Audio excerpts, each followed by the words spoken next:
Let me make sure I've got that going on. Full screen there, yes. Right, and then up here.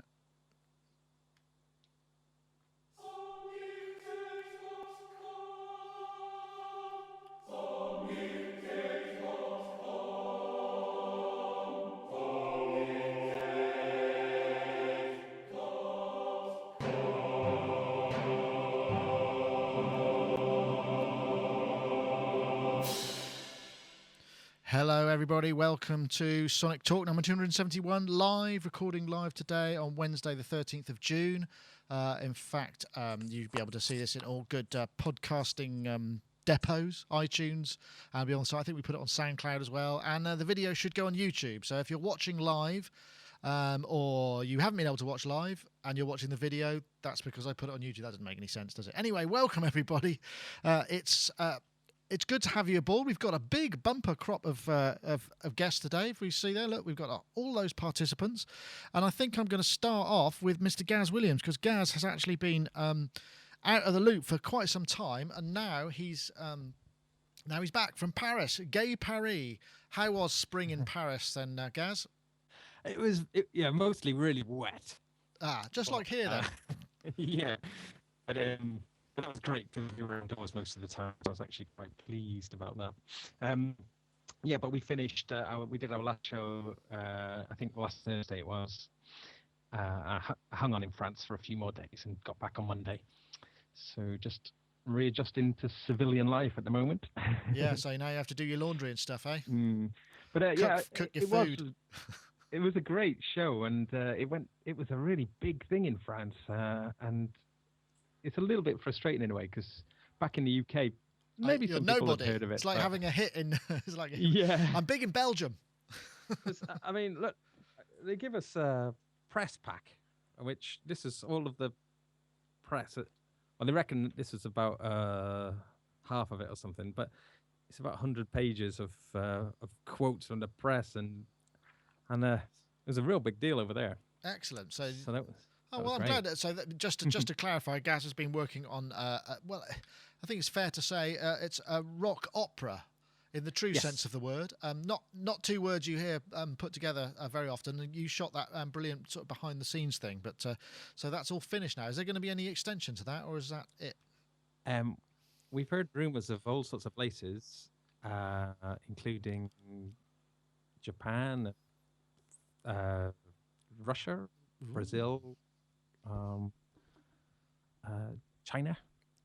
So this could be the beginning of your kind of Lloyd Webber phase, where you just tour the world doing the same show for a number of years and retire a millionaire with calluses on your bass fingers. But we'll have to see, because it's a very odd show, and when you say it's rock opera, it really truly is. I mean, it is. It's a very odd hybrid of Monteverdi and modern kind of sound. So, when you hear rock opera, you tend to think of Tommy and things like that. And this really isn't like that. It really is kind of opera, a real hybrid of the two forms. And I think that was what made it an interesting and ultimately quite a successful thing, really, because it was such an unusual production. I think people were genuinely surprised at just what an unusual thing it was, really. So, it's great. And the tech side of things held up really well, actually, and I'd like to thank everybody who gave me advice and stuff, because it was all very useful. Super. Well, perhaps we can have a kind of debrief at some other point, and maybe you can give us a brain dump of how it all went together. That'd be fantastic. But thank you very much. Anyway, thanks for joining us, Gaz. And now we'll go to Mr. PJ Tracy from Minneapolis. PJ's there in his studio. I'm going to quiz him about his signal path now. Looking good there. That doesn't look like a SM7 now. What are you using now? I thought I would try this Mojave Audio M200 FET. Actually, it's a 201. I always get these numbers mixed up. Sounds good. It's got more presence than the SM7, but I guess it would do, wouldn't it? It would, yeah. This is a condenser microphone as opposed to the dynamic. So, are you going through the Chandler again, or you got a slightly different path today? I'm going through a Neve clone. I feel honoured. Thank you very much. You're very welcome. And what am I going through? A stereo mini headphone jack. Oh, well, you sound fantastic for Anyway, PJ, I'm not sure the price disparity actually adds up. Well, I've got a lot of processing going on my voice. I use the DM, the digital channel on the DM1000 to kind of make myself sound a bit more radio.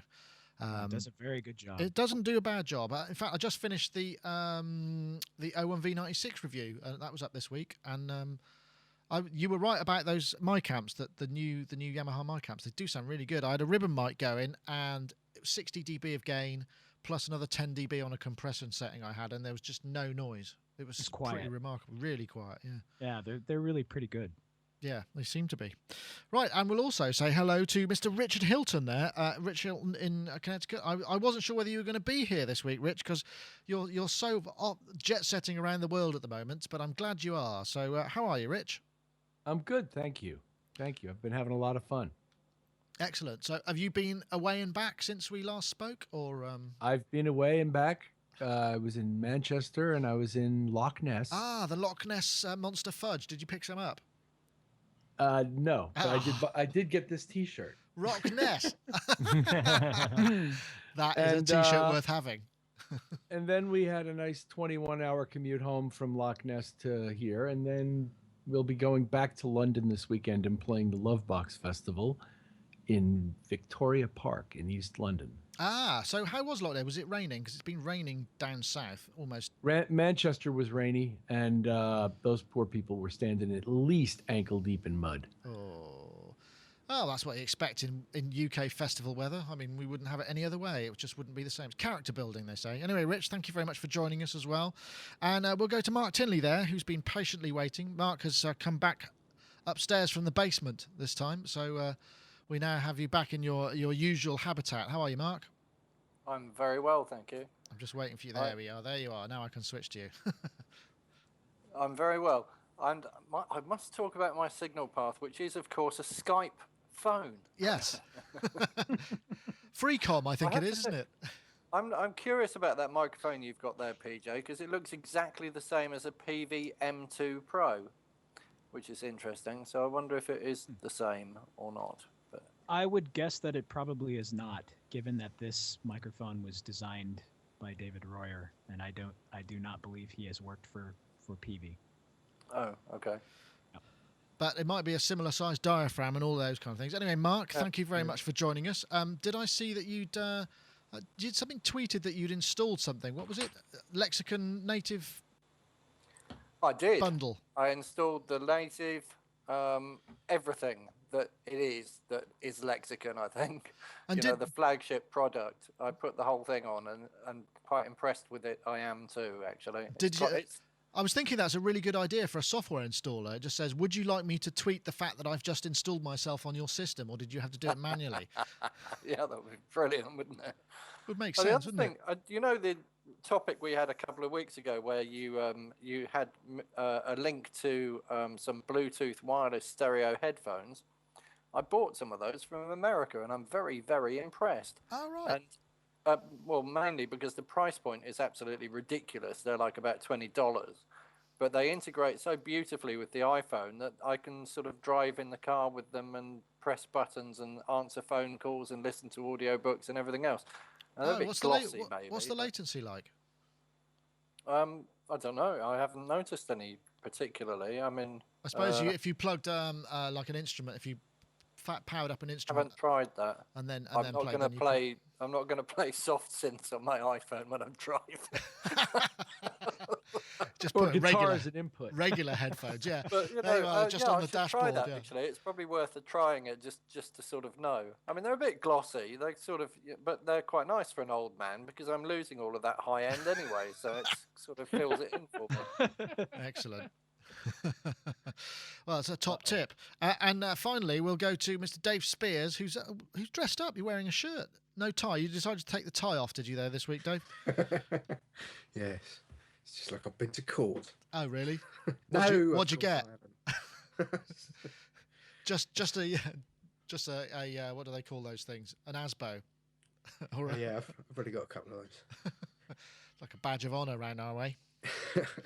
So, Dave Spiers, G4 Software, how are you? Yeah, I'm okay. Very busy.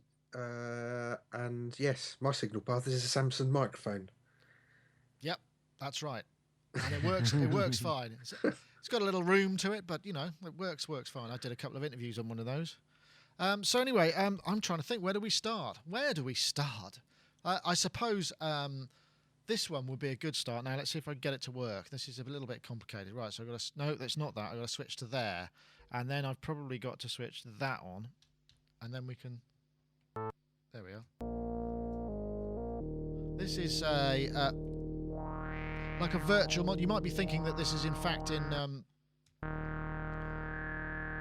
Flash or something, but it's not. I'm not quite sure. And what I really like about this is you can select a drop-down menu and change the patch. So if I just start with a VCA simple patch, oh, I've got to set it, haven't I? So then what does that sound like? Basic, and then I'm going to have a different one. Let's have a dual channel patch. Oh, that looks interesting. Oops.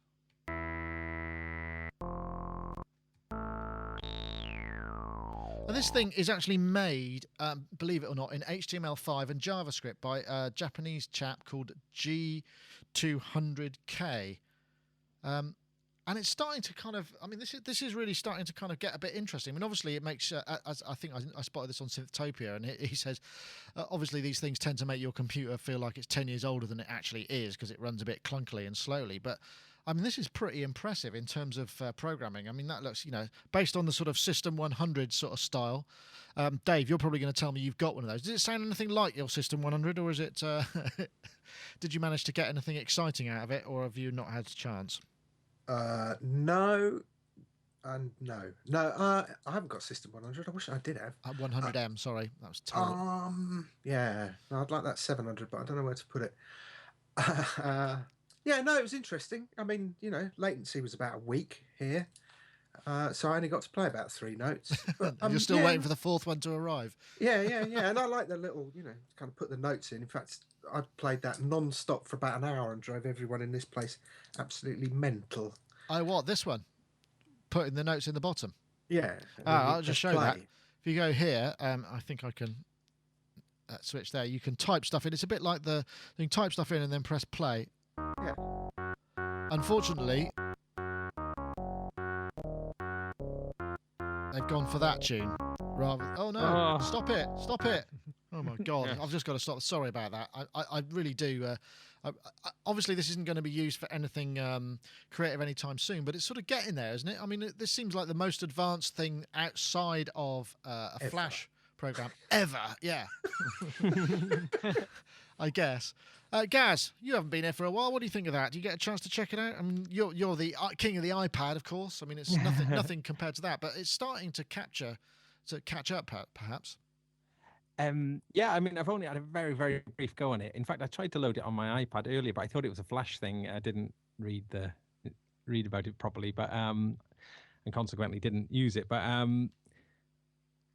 it's funny. I often mention that I used the Music 500 system back in the 1980s, which was and that's how you used to write music in very similar ways. You know, writing music is those kind of almost like a program, you know, and I think that's got a lot of value, actually. I think it's a very interesting way of working. So I'm definitely going to have a little go on this, see if I can. I'm just loading it. I'm not distracted. I'm just trying to see if I can get it to work on the iPad. Oh, yeah, that'd be interesting, I think. Yeah, I mean, what to say about it? It's pretty groovy. It's interesting that you mentioned the limitations and the kind of working in the in that way. I mean, that's kind of interesting. What, you just have to think about it a little bit. Are you thinking about in terms of actually adding the typing in the, you know, whatever that language is they call that you for yeah, because when you do that, it gives the notes extra value, doesn't it? Because you have had to make more effort in. Yeah, exactly. So I think there is a real value in that. That's an interesting idea. You kind of type. Yeah, look, it does seem to run on here. I wonder if it will play. That's That's interesting. How do you get the keyboard up? Yeah, that's. Oh no, hold on. Let's have a look. I can press. No, I'm afraid it doesn't. It'll probably go off it. But anyway, that's an interesting idea. You're not Dave Spiers. You're Gaz Williams. I'm sorry, I was trying to do too many things at once there. It's kind of fun, and I think again, it's another indication of sort of getting it all into the browser. I know, Rich. I mean, have you got any patience for this kind of thing, or is it just something you're probably going to? I just switched to Dave there, who seems to be making some packaging.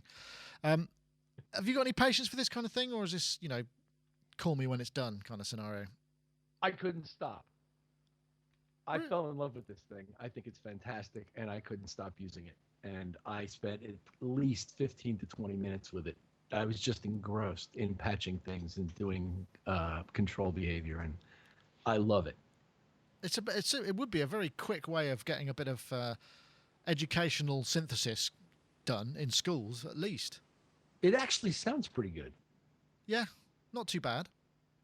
I didn't check the fit. I don't know. I mean, I wonder how you model something like that in JavaScript and HTML5. Is there like a tag, open filter tag, characteristics, 24 dB, low pass, so resonant, self-oscillating? I wonder how it's done. I mean, I just have no idea how that could be, how it could be made in that sort of stuff. I guess there must be libraries and what have you for that sort of thing. But do you think there's a future then? I mean, I wonder what the limiting factor is in its speed and clunkiness, or is it running good on your machine? Maybe I've just got it's time I upgraded my Mac, but maybe. Ran perfectly on this machine, and I had a blast, and I can't think of a single negative thing to say about it.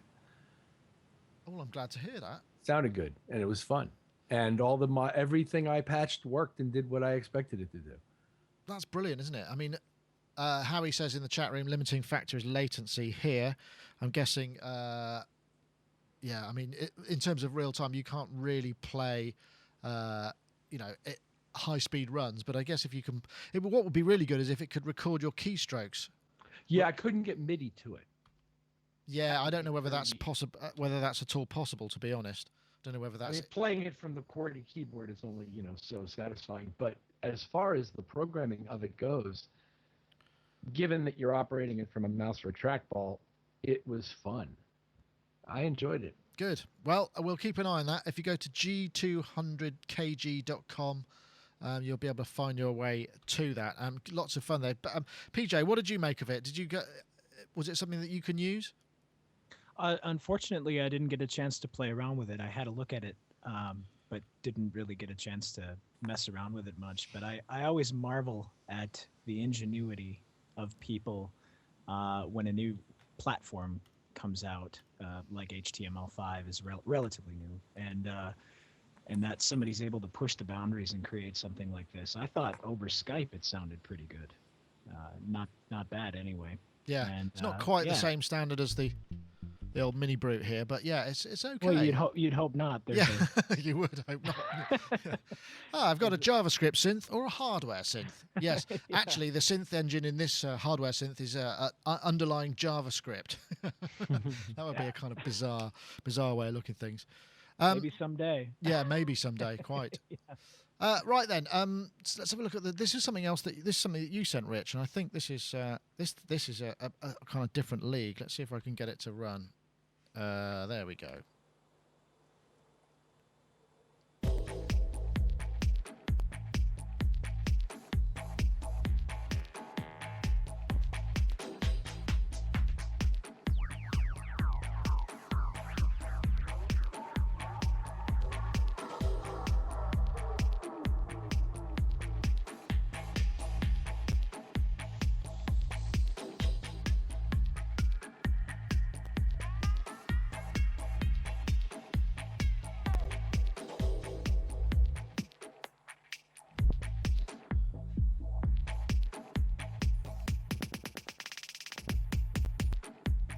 I was just sort of getting down to the track there. That's by a chap called Aurex, who's a Belgian remixer, an artist, a devoted electronic music artist from Belgium, interested in the creator. And what he's done is he's created a load of their free master effects for Ableton Live. You can download the it's the ADG file. I've not done this before. I'm guessing these are kind of higher level macros that just pull together a load of, I guess they're like racks in Reason, something along those lines. Now, Rich, you were the one who brought this up. I mean, what was it that caught your eye? Have you tried these? Because I mean, it's a compelling piece of music to kind of get you in there. But what was it like actually in the flesh? Have you had a chance? I downloaded it immediately and had a blast with it. It was fun, and it works just like the guy shows you in the video. It doesn't. It's just a neat rack of stuff you can tweak. He was tweaking it on knobs from an Akai thing, but you can tweak it with whatever your tweaker du jour is. But it was fun. It sounds great, and it does cool stuff, and it's free. So how does it work? I mean, can you load it into any project? I mean, how does... Because once you've already... it lives in your effects racks, and just like you would go looking for whatever, a compressor or you find it in the effects sections.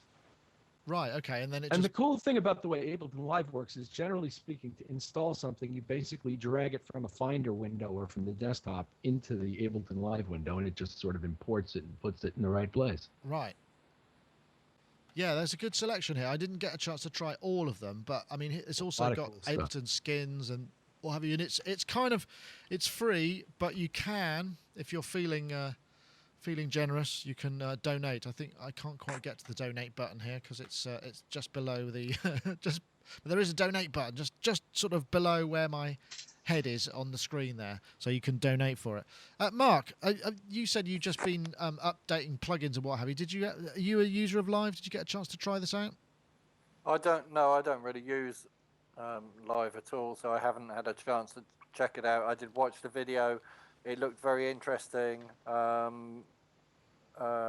Is it something I'd use? I don't know. I don't know if it would fit into my working practice, but it did look interesting. Yeah, definitely. And what about you, Gaz? You're? I mean, I'm guessing. What were you using? You've been in GarageBand world, no, Mainstage world. So I'm guessing coming out and sort of thinking about other doors is probably a little bit of a U-turn for you at the moment. Well, I mean, to be honest, that sort of thing does look interesting for my Cuneo. Has that arrived yet? No. I've been having lots of apologetic emails coming from Keith McMillan. Well, he's sending out to all the Kickstarters who paid into it. They had a real problem with some bad capacitors, and they've had to sort of. It's really held up. It's really held up production. But the reason why I was mentioning that, though, I mean, Ableton Live, as we all know, is just such a great, exciting, dynamic workspace. And this, I mean, I haven't used it, but I can tell it's. It looks like. It just looks exactly the kind of thing that something like the Cuneo would just be remarkable for. You can just map eight controllers to those knobs in a per effects kind of block, I guess, can't you? So it makes regarding the Cuneo, now the manual is out, so you can download it and have a look at which is really cool. Actually, you get a really good idea of what it would be capable of. But you see, in the case of something like this, the racks that he's created, you would just be able to map. You'd be able to map all the controls to the Cuneo, and then I can just imagine that just being just the most fun. So, I want it to come. You want it to arrive. It's interesting, actually, the whole idea of work, because I mean, in the past we've been working towards controllers trying to fit every purpose, but actually maybe the way around it is to design the software in the way so that it will. Oh, I'm getting feedback coming from somewhere. Someone pulled some headphones out. There we go. It's gone. So, I mean, you see what I mean? So you design the software so that 8 knobs will just control pretty much everything, and you set up the macros and stuff. I don't know, Dave Spiers, I mean, you've been in rack extension, Reason extension land. Is that a kind of philosophy that you would consider approach? I mean, because obviously with the synths that you build, there are more you need more controllers, but in terms of blocking things out, it makes kind of sense, doesn't it? Yeah, it does. I was impressed with this, actually. I sent it to a load of people who I think downloaded it and were very surprised that it was all free. So yeah, it was all good stuff. No, but with regards to what you're saying, yeah, definitely. I mean, it does make sense, and a lot of synths have those kind of macro functions, that always kind of hark back to the same kind of controls. But yeah, it does make a lot of sense. Yeah. One of the big challenges for us is always trying to keep we like the idea of when we do an instrument is to have everything represented on a single page, so that you're not kind of constantly scrolling through a million menus and loads of pages. That's quite a big challenge for us. Yeah, I'm sure it must be. I mean, and for everybody.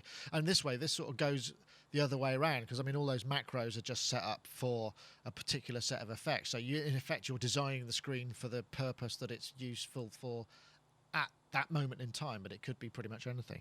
Yeah. I know, PJ, I know you do use Live occasionally, right? I do. And is this something that you've tried? I have not tried this yet. I downloaded it, have not installed it, haven't had a chance to kick up Live and use it. But this reminds me of several other programs out there. Not to diminish it, it looks fantastic. It reminds me of using Tim Exile's program made for native instruments called The Finger. Same kind of very similar. And when you use that program inside the machine environment, it automatically maps macros to the controls of the machine, which you can then get in and further edit fairly simply. So I think this way of working is a really great way of working. I really enjoy using these types of applications. I'm thinking that it makes sense, the idea of just creating screens that just require mapping. I mean, although it does kind of, and then maybe you have a layer below it where you can configure it. So essentially working to macros. Dave, I'm totally enthralled. What is it you are actually doing there? Are you looking at the insides of a Mini Moog?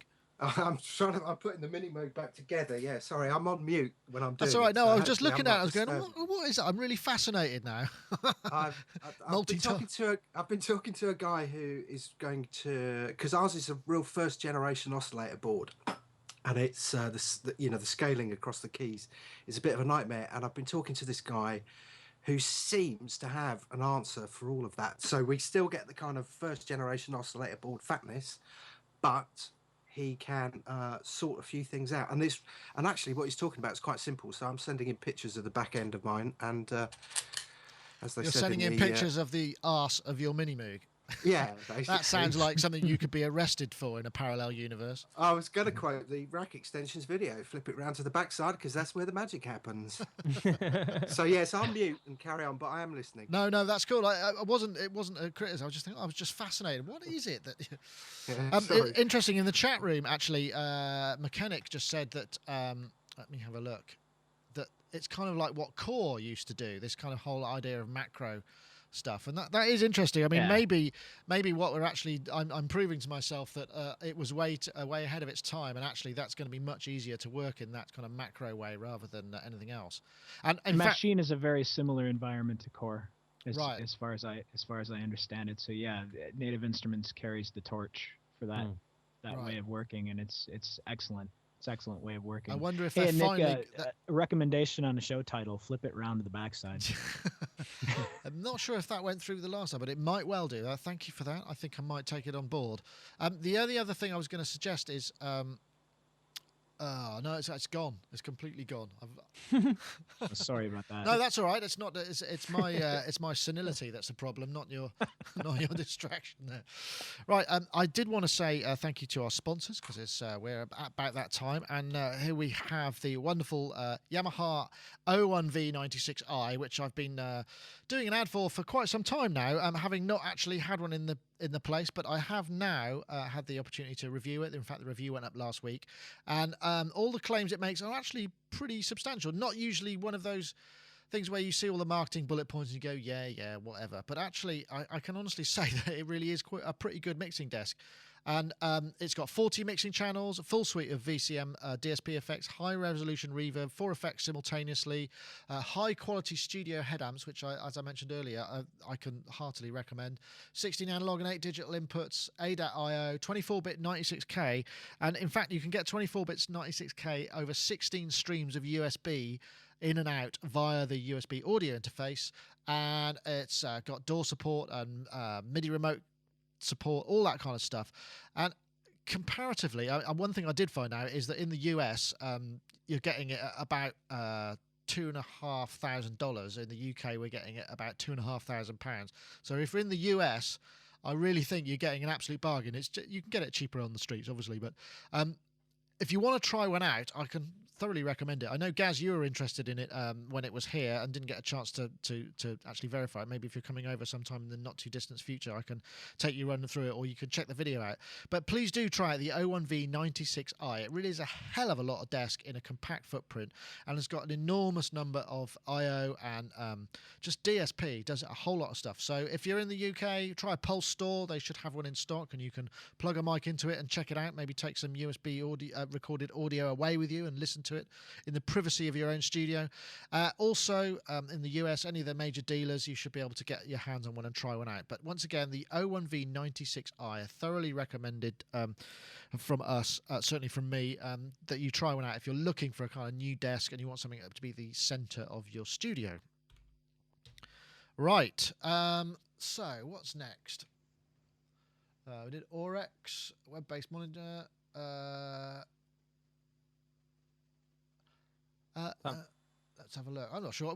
Does anyone care about the new Mac kind of stuff, or is that because I know that sort of came up and we talked a little bit about it last week, but it didn't really. It didn't really kind of. We didn't have any details. Rich has a thumbs up, so maybe we could quickly just mention it. Rich, I know that you were talking about, you would actually consider getting a new Mac Pro. Were these because the Mac Pros were reissued, or well, hardly. I wouldn't exactly call it a great upgrade, to be perfectly What honest. did they do? Yeah, well, I'm not sure. I think they bumped the Mac Pro. They sped up the processors by a very small amount. An insignificant amount. Is that it? And a new video card, maybe, or something? A 3-head video card, which is pretty cool. But at the same time, they then oh no, I'm chasing. You're moving around the screen. I'm chasing you about. There you are. But at the same time, they just said, "Oh, don't worry, we're going to really upgrade the range next year." And you're not going to drop $4,000 on a computer that's going to be upgraded within 12 months, are you? It's just They not. said that next year. Yeah. Tim Cook apparently was quoted in a letter to a concerned punter. There you go. You're over there now. Well, the good news is, I yesterday purchased a new MacBook Air. And actually went and played with them and ordered the one that I want. Cool. Well, the new Mac Pro looks quite interesting. That's quite thin. And the MacBook Pro as well, because that's kind of quite a lot. Yes, the Retina display MacBook Pro is going to be amazing. And it's also going to be very expensive, but it's going to be, I mean, by the time you load it up with the stuff you want, it gets to be a bunch of $1,000s, but it's an amazing computer. It's also heavier than I want. I'm really excited about having a computer that weighs 3 pounds, and I'm really looking forward to seeing what it'll do. What's the processor in the one that you've got? 2 gigahertz i7 dual core. In an Air. Yes. Wow, that does sound very thrilling. The only thing about 8 gigabytes of RAM. Jesus. And a 512 gigabyte flash drive. Wow. That's a good machine. I'm so envious. I bet that cost a few $1,000s as well, though. I mean, that sounds it like costs some money, yeah. Yeah. Sorry, at the end of the day, by the time you've bought all the little cables and tootsies you want to go with it, it's most of $2,500. But yeah, that sounds. Gaz, I can see you're thinking hard there. Are you? I mean, now you've just come off a massively successful and presumably reasonably well-paid gig where you've been sort of unable to do anything else and probably not spend that much money. So, are you looking for a place to put your hard-earned pounds or euros, rather? Oh, that is the worst thing about doing something like this. So it's just the temptation. You feel you need to treat yourself. Spend it all. Well, I bought a MacBook Pro not that long ago, a 17-inch one. Now it looks like they've dropped the 17-inch. Am I right? I couldn't see one in the lineup anymore. Seems like that's the end of the line for the 17. Yes. It's gone. And the MacBook Pro, the new one, does not have FireWire ports on it. So that's kind of. There's a Thunderbolt to FireWire adapter. However, there is an adapter, but you kind of sort of think, wow, that is a sort of still must be quite frustrating for the equipment manufacturers who've, I mean, yeah, okay, you can plug an adapter in, but at the same time, it's kind of looks like the end of the line, really, for FireWire, or the writing's on the wall. Hey, no, it's all right. In the new Mac Pros, they've got FireWire. They do. The real question's going to be whether or not DigiDesign supports the adapter, isn't it? Oh. No, I don't think it'll have to do with DigiDesign. It's a Or whoever. protocol for Thunderbolt. Hmm. I was wondering if you could get USB 3 adapter for Thunderbolt. I know it's not available yet, but I was wondering if that was a possibility. Well, Just they all There's have USB 3 standard. Yeah. Yeah. They all have USB 3 on them. I know, Sorry, no. My laptop doesn't. I don't know if I explained this before, but I lost my USB ports on my MacBook Pro from sort of plugging something in wrongly. Yeah, I lost one of mine as well. I've got recently. one. I've Yeah, got one, so me it's not too. too bad. But it's just I was thinking if I could actually, get another one, or even actually for people who've got a MacBook Pro, to get that adapter and then to be able to have a separate FireWire bus plugged into the Thunderbolt slot. That sounds quite cool. So, It could be interesting. I mean, I think I'll probably wait. I mean, unless my MacBook, God forbid, doesn't make it for much longer, I'm just going to stick with it because it's too much of an upheaval and it's a lot of money as well. But I am extremely envious, Rich. That does sound like a very delightful outfit. When's it coming? Ooh. Well, supposedly ships 1 to 3 days, and I purchased it yesterday. So it won't. I don't think I'm coming to London with it this weekend. Ah, I was really hoping I'd walk out of the store with it yesterday. Oh, well, that's the way it works. And it's funny, isn't it, getting excited about it. But I am quite thrilled at that. But the only thing about the MacBook Airs is I just don't think I'd be able to see that much on the screen because they've got very high resolution screens, but it's teeny tiny, and I have enough trouble with my eyesight already. That's the only problem I'm a bit worried about. Well, I was romancing the 11-inch screen for a while there until my son very smartly said to me, "Dad, you're not going to want to run Pro Tools on that thing." And I said, "Good point." And moved to the 13-inch immediately, which is still small for running Pro Tools, but I've been living with 13-inch since in the laptop world, shall we say, since the early 00s, and I'm quite happy running it that way. Actually, speaking of this spending money, I buying myself a treat. I am actually eyeing up a Thunderbolt monitor. They're very expensive, aren't they? But they look really nice because they can act as a hub, can't they? In your studio, you can sort of have all your I/O plugged into the monitor. I don't know if I'd go for that. It's a bit like buying a TV with a set-top box built into it, and then if the TV or the set box goes wrong, you've just got to either keep it for one of those functions or buy a whole load of new stuff. That's true. You can only plug a Thunderbolt equipped unit into that, can't you? Yeah.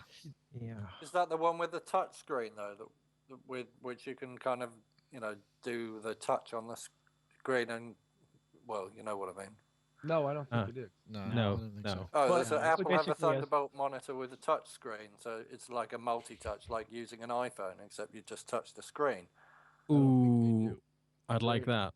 I would love that. I don't know. Anyway, we mustn't get too excited by the prospect of new hardware. Dave, you're not looking particularly excited about the prospect of new hardware. Is that because you're not long into a reasonably new Mac, so you couldn't possibly justify it? No, my Mac's been around for a while. I was hoping that we would see a decent Mac Pro, but it's weird, isn't it? There's all sorts of. I mean, whilst I took the mickey out of the speculators, I'm in the speculator category myself this week. Going, is this a prelude to them dropping it altogether, or what? We just don't know. So yeah, I'm gonna sit it out and wait. Yeah, me too. I mean, there's nothing in there. I mean, yeah, it'd be nice if I had 8 cores of 3 gigahertz rather than 2.4, but it doesn't really make that much difference to me, to be honest. It wouldn't. There's no, and also, I mean, I just wouldn't buy a new one. I mean, the one I've got is like 2009, so I mean, yeah, same mine, I think. What would I need that for? Yeah. Anyway, we can. That was a bit of an impromptu topic, and I realised that we're not all Mac people. Yes, PJ. Sorry. I'm purchasing a MacBook Pro. That's why I sent you. Hey. That's why I sent you the link. Ah, okay. I see. I didn't realise. I saw that, and I just thought, well, so you're getting the Retina one. Yep. Oh, wow. Are you excited, or didn't you? Does that sort of thing not thrill you so much these days? I guess you can run Windows and whatever you want on it, can't you? Has it got SSD? Yeah, it does. It 750 megabyte SSD drive on it. The studio that I'm in currently is both. It's a hybrid. I think I've mentioned this before. Both Mac and and PC. So my main box is a PC. However, I'll do projects on the Mac when required. My studio partner does a lot on the Mac, and I figured I'm starting to work a lot with doing some amateur video editing. You know, in some projects that I'm working on currently, and so I wanted to work in Final Cut Pro. Right. So I thought a MacBook Pro would be the way to go. Yeah, well, that should be able to do you. Well, that'd be interesting to see how you get on with it. And so 2 of the panel are buying new Macs. I feel extremely left out, but there's not much I can do about it at the moment. Maybe my time will come. So let's see what there was some other stuff that we were looking at. What are some other good shopping to do? Yeah, go ahead, go there. Good shopping. Sorry. Yeah. Oh, what, the MOTU? Oh, yeah. Yeah, you liking the MOTU? Let's have a look at the MOTU then. This is the new MOTU Track16. It's basically, it looks a bit like one of those kind of Apogee style RME babyface kind of thing. It's got a breakout box, 2 mic inputs, 2 guitar inputs, 2 line inputs, 4 line outs, MIDI IO, and it's got an optical I/O as well. I think there's a shot of it, and that looks kind of sexy, the control panel there. So you've got optical that will run as TOS, Slink, 4-channel SMUX, or 8-channel ADAT. That's kind of handy, the fact that it's switchable. And, you know, as we know, MOTU generally are pretty much the game in town when it comes to stable stuff that works. You know, it just works. And interestingly enough, this has got USB and FireWire connectivity, so you can do either one. And Rich, again, you were thrilled about this. Are you going to be adding this to your shopping list as well? Or, I mean, what is it about this that kind of makes you want it? Oh, pretty much everything about it makes me want it. It looks like an amazingly attractive product to me. The sheer number of things it does, and now the only thing is I haven't heard it. And I have some emails since the beginning of the show from somebody who says, excuse me, that I should check out the Digidesign MBox 3. Yeah, and I will look at it. It does sound good. The MBox Pro, MBox 3 stuff does sound good. Yeah, I will look at it. But this thing really interests me. The thing about the MBox I think is a similar price. This is about $595 I think, and I think the MBox 3 is not far off that. This is $550. Right. The MBox is almost $100 cheaper, I think. Right. Okay. Well, or not the Pro, but the Pro model is actually more expensive. Yeah. Yeah. The whatever the midline MBox 3 one is I think cheaper than this. I like the idea of this kind of whole just one knob to do everything. That seems like quite a cool idea. And I mean, imagine, Gaz, in your world where you're doing location stuff, just to be able to kind of, I'm guessing, and I don't know, that you can just press the button on this and it will, you know, if I scroll up to the top shot, you press the button and the knob affects whatever input you've got selected. I mean, I'm guessing. I don't know about that. That is speculation. Is that sort of thing going to appeal to you in your live kind of work? Yes. I mean, I've been using the MOTU Traveler for 5 or 6 years now, and it has been brilliant. A really great sounding unit. So I wonder if it's the same converters. I guess it's a 192. It may well be the same drivers. So if it is, converters. It'll sound great. I mean, it's obviously the form factor. I think the babyface, but certainly the Apogee Duet, the latest version. Look, they've obviously had a good look at that. And it's not a million miles away, is it? Let's face it. It's got a lot more metering. Yeah, I mean, but whereas the Apogee is designed for ultra simplicity, this has got, as Rich pointed out, quite a lot of depth in it. And I was using MOTU, the latest 896 Mark IIIs, I think they are, for the project that I've just been working on. We had 3 of them, and they are great units. I really like them. So, I would recommend this just based on my experience of MOTU in general. Would I get one? I tempted. I'm thinking it's almost time that I got a new thing. My MOTU is kind of on its way out a little bit. It's doing something weird with the SP diff, but so I am sort of snooping around the market. I don't know what the UK price of this is going to be. At the moment, we do seem to be a bit close to parity, which seems a bit unfair. So, Rich, if you're coming to the UK a lot in the next few months, you might be getting some some shopping requests. Just pop it in your luggage. My concern, I think, would be the breakout cables, really, because I just don't know whether they'd be swinging around or getting tangled up, or they make a breakout box. Yeah, there is a breakout box as well. And the breakout cable is almost 4 feet long. Okay. Let me see. That's pretty cool. Let's have a look. And there is a breakout box as well then. Just see if I can find that on this. It doesn't say down here. There it was. I did see a picture of one. 2 pair of inputs, guitar adapter. Breakout box. There we go. If I just bring that up, you can. So yeah, here we go. This is the breakout box here. So it's a sort of similar size thing with presumably all the ins and outs on it. Although I can't see the optical, maybe that's somewhere else. And then on the actual unit itself, you've got like your headphones on there and an audio input as well.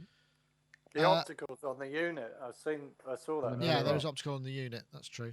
Yeah, the cable between them is short, so it's presumed that you're going to basically stack them one on top of the other or something. Gotcha. I gotcha. Or next to each other or something. Yeah, because you can have multiple ones together. Then you can run. Yeah, so gang them. Ooh. Well, nice. It could be interesting. And Mark, are you a MOTU guy? Do you use MOTU stuff? I have used MOTU stuff in the past. I'm still stuck on this digi bloody rack thing that I've got, which is a Firewire 800 device that seems to have tied me down to absolutely everything. Which but because it has so many inputs and outputs, and I need to find something that has enough inputs and outputs that that will let me plug everything. I don't like patch bays, so I don't like unplugging things. I just want everything plugged in all the time.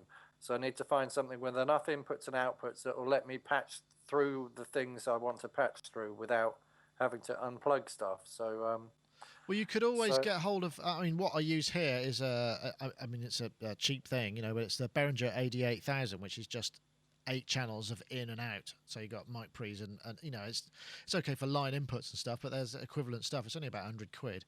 So that'll give you another 8 channels of I/O if you plug that in. I've got something like that already. I've got a Foztex thing that gives me another 8 channels. So I've got like 16 in and out, I think, on my. All right. So you need more than that. Sorry. You need more than that. You're probably talking RME then, really, a MADI. Well, it's just nice to have everything plugged in. I mean, I guess I could buy a patch paper. You could. Lazy. I'd like patching it all digitally, because if I do anything that I want to come back to and say, I have patched something through a bit of outboard gear, I want to sort of just have that sort of instantly set up when I load the session. Right, got you. PJ, you used MOTU stuff in the past, haven't you? I think you're. What are you currently using? You're on the Steinbergs right now. Steinberg is my portable solution, and was for a long time. What I was using. We're using SSL converters currently. Right. Okay. Here. Yep. But I love the MOTU stuff.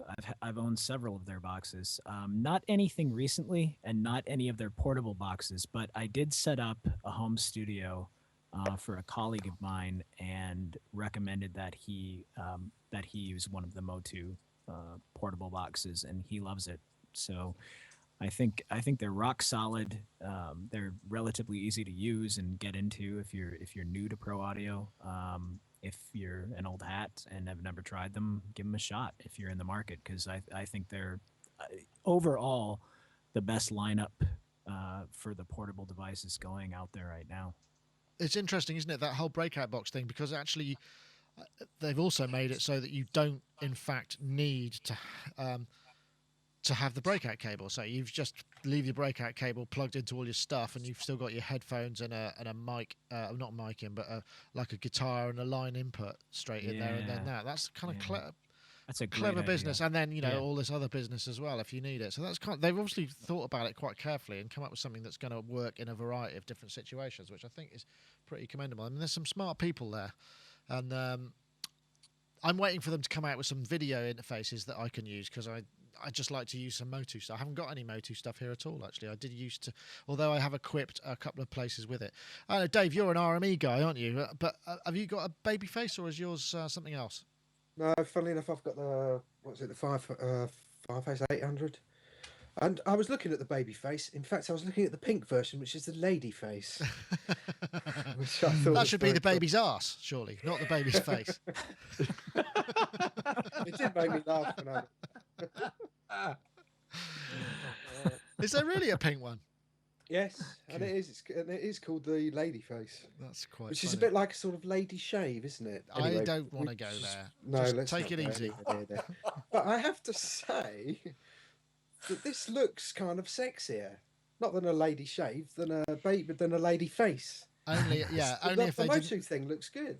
Only if it was in pink, though. Oh, I'm not worried about pink. But yeah, no, I don't actually do that much portable stuff, but whenever I do, I kind of hike the Fireface out, which is a bit of a kind of pain in the ass. And I had we had it live on the show, didn't we, when the PSU blew up? Oh yeah, that was right. It was a hell of a noise. In fact, I think I actually called it, didn't I? Because I'd heard it. I'd heard it once before. Because that was it was that your second?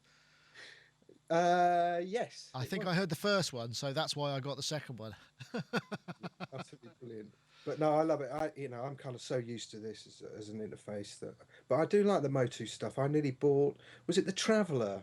Yeah, that always looks nice. I know because I did a thing with Robbie Bronneman a few weeks ago. He was doing. He runs the Howard Jones kind of tech, and he's on stage, kind of running the show in live. He's got this great setup with it's literally a 13-inch MacBook Pro, a couple of launch pads, I think there's a Novation Remote SL little one, and then a MOTU Traveller, and the whole thing is just running bus powered off the computer, and he's been doing it that way for years, and he just said it's great. And the Traveller also handles extra input, so he takes a feed from the front of house, a split, so he's controlling Howard's more sort of tempo synced and unusual vocal effects from live.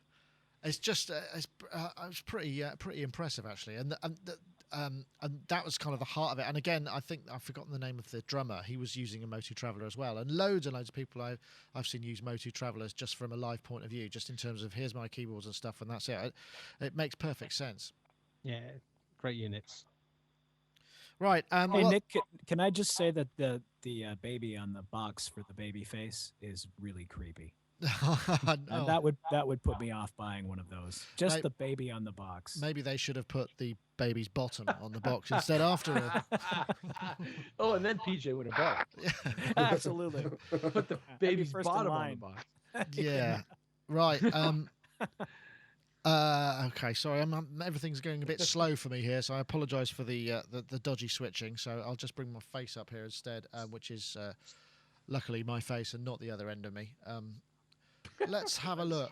I think we have a theme emerging here. We do, yeah. I think the word arse has been used several times in this podcast, but I don't think it passes the threshold for parental guidance on the podcast.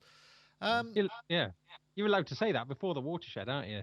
So I think it's been officially declassified as a swear word now. Oh, really? Oh, that's good. Yeah. I'm glad to know that. How about bootylicious? I think you're allowed to say that at all times. We tried to get away with that with our string ensemble, and Avid just wouldn't have it. Really? No, it was going to be called the Analog Replica String Ensemble, or ARSE. Seriously, if you look at the patch suffix, it still says that. We managed to sneak that through, and yet we couldn't get away with certain patches, like Bojob, for example. Bojob? Yeah, we couldn't get away with that. Brilliant. Neither could we get. Somebody said if they'd have allowed you to have done that, their share price would have plummeted overnight. And it's nice to feel important, isn't it? Jeez. That's SAP running a company for you. Yeah, amazing, isn't it? Yeah, I'm sorry, I've typed it into the computer and it says that this will not work. This language is unacceptable in these territories. Oh. Yeah. It was brilliant. We had to print out every single patch name and send it through for approval. And we had some brilliant ones in there, but hey, there you go. They knew what they were getting into. I think they probably don't do that with everyone, Dave. It's probably just you because they knew they knew that you'd be trying to run some stuff that was a bit close to the edge. Do you want to see the best photograph ever taken of me? Okay. That'd be Harry. Ah, that's you. That's you in a hotel room doing unspeakable things to the Oberheim. So, is that are you able to see that? hold on, I'm just trying to get there. This is something I saw in Paris. That I thought was quite funny. Hello. In Excellent. keeping with the theme. Yeah. Guys, I'm sensing that we must be heading for closure here because things are getting rapidly out of hand. And as an MC, I've done an appalling job of keeping everybody in line. You've been very bad, and there won't be any supper for you. Sonic Talk banged in Singapore and presumably a number of other places as well. There we go. Thank you. Oh, hold on. It's down here somewhere, isn't it? Yeah. So, one thing actually. You will want to look out for this, or some of our listeners, watchers may well do. The mini brute I'm going to try and get out before I go on holiday, because next week there will be a podcast. Then the week after there will not, because I shall be in France. So the week of the 23rd is the week starting the 24th or 25th of July will be a no-show week. But next week we will. But thank you very much to my guests and everybody. I'm sorry it's been a little bit disjointed technically, but I've for some reason I think it must be the temperature. It's just causing problems. My Mac Pro has maybe decided that it's not going to help me out if I'm going to talk about other machines in a kind of lustful manner. I think it's obviously just picked up on that. It's something they built into the operating system. All the audio is actually going through the Mac Pro. It's analysing everything that I say and is obviously feeling a little bit hurt and left out. So I want to say thank you very much to my guests anyway. So we'll start with you, Mark Tinley. Thank you very much for joining us, Mark. I think your video has held up pretty good. So your operating system may well have been... No, it's been an absolute Oh dear. pig, actually. I do need to go and buy a MacBook Pro, but I'm not going to buy a new one. I want to buy a second-hand one. So if anyone's upgrading to an whatever it is display and they've got a 15-inch MacBook Pro, I'm still your man. And I've got the money waiting. Excellent. You're talking about your computer reminds me of an old car that I used to have, and when I got in it, I always used to mention how awful this car was, and my passenger used to say to me, "For God's sake, don't say anything about the car when you're in it." And I used to have to pat the dashboard and say, "It's okay, I'm not going to sell you, really." Dear, who's in charge here? Yes, exactly. Yeah. My car. The molecules. The molecule. Anyway, Mark, thank you very much for joining us. You're very welcome. Thank you. We'll also go to PJ Tracy, pjtracysound.com. Thank you for joining us. And I hope you and your new MacBook are very happy together. Has it ordered? Is it coming? Has it arrived yet? Or are you going to have it? No, I haven't ordered it yet. Okay. Well, anyway, thank you very much for joining us, PJ. Sorry, I'm just adjusting the site so that we're at parity, head level. Anyway, PJ, thank you very much for joining us. Have a great week, and hopefully speak to you next week. Thank you very much. Yeah, thank you, Nick. Mr. Gaz Williams, we'll say goodbye to you too. If I can just find you on the screen, you'll have to cough or something, and you'll just pop into view.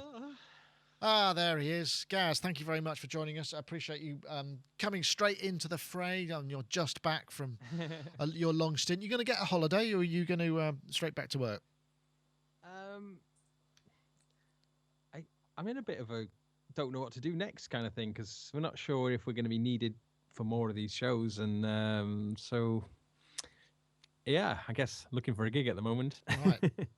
But yeah, not sure what's happening right now. So well, I'm sure something will come up. It sounds like all the energy you've been expending and the skills you've been developing will no doubt stand you in good stead for almost anything. To be honest, actually, after all there was a whole heap of stuff we had to deal with, and now coming out the other side, I really do feel I could take on anything now. Excellent. Well, thank you very much for joining us, Gaz. Thanks. Gaz Williams, songsurgeon.co.uk. Well, you could update your blog, actually, telling us all about what you've been up to. Oh, yeah. Last time I checked, it was very out of date. No. But it's usually the last thing to happen, isn't it? I mean, we've all got other stuff to do. Anyway, thank you very much, Gaz. And also we'll say thank you to Dave Spiers, GeForceSoftware.com. I'll wait for you to pop up somewhere in a window, then I can make you... There you are. I called it right. Dave Spiers, thanks very much. I hope you have a lot of joy with your Mini and getting it... It's back. I put it back together again. Oh, getting it right. And it works. Excellent. I've just got to test it. It works. Excellent. Oh, it's been fixed already. No. Well, no. I'd taken all the boards apart. Right. Ooh. And now I put them back together in order to ship it to somebody who's going to make it even better. Making it more better. All right then, Dave. Thank you very much for joining us. Thank you. And I will also say goodbye to... Have I said goodbye to Rich? I don't think I have yet. Rich Hilton from Connecticut. I don't know where he's going. I'm going to call it... Are you going left or right, Rich? You'll have to speak, and I'll see if I got it right. You went left. So I was wrong there. Anyway, Rich, thank you very much for joining us, and I hope your next trip to the UK is... Oops, that's not you, is it? Is less challenging from a travel point of view, but equally as fun. So you're in London next week, right? I'm leaving day after tomorrow. I'll be there on Saturday. Okay. Well, we play on Sunday. Blackpool this weekend. Otherwise, I'd come and see you in Victoria Park in East London. I'd love that. No, when's the Northampton one? I'd like to come to that. Or the gig is on Sunday, by the way, not on Saturday. So if that matters, the Northampton one. Northampton. The retro one that you're doing. Oh, I don't know. The Kettering Vintage Festival. That one. Yeah. When? Okay. Maybe we could get that date. I'll just wrap the show up and then maybe 14th. 14th. Okay, 14th of July. Or yes. Okay. Anyway, Rich, thank you very much for joining us, and thank you to all of my guests. It's been great fun as ever. That was Sonic Talk number 271, and put it to bed. I think I might just fire up an arpeggiator just to play us out. Hold on 1 second.